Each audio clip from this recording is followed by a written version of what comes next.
Araw mga ka-tiger, holiday ngayon. Wala tayong magawa. Mag-brush cut kasi masyado nang madamo sa bakuran at dyan sa labas ng sa may kalsada. Kaya ito, tayo. Sa mag-brush cut, kailangan kung masyadong marami na yung damo, matataas na. So gagamit tayo ng ito yung talim, ito. Gagamitin natin. At kung medyo hindi naman masyado matataas yung mga damo, so ginagamit natin yung nylon, o ang tawag dito sa atin ay ito, tansi. Itong tansi na number 300. So yan ang gamit natin. At saka ginagamit yung nylon kapag yung mga sa side ng semento.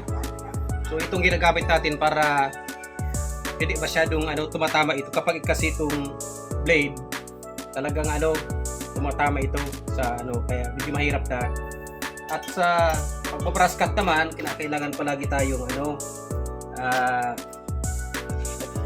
as for safety nga, yun sabi, safe dapat na naka-suit tayo ng buta, naka-pantalon, ito, ganyan, fit shirt para hindi masyadong yung tawag dyan, yung alikabok, at kuminsan yung tawag dito sa amin yung iras, masyadong makati kapag yung madamo. At ito, may guantes tayo at syempre yung kalo na kailangan din.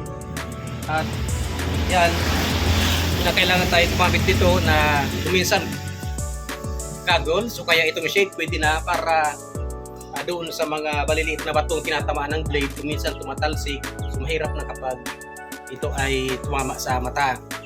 Kaya gumagamit tayo nito ng shades. So yan, pagwapo. Pagwapo. So ayan. So dapat safe tayo sa ating pagbabrush cut.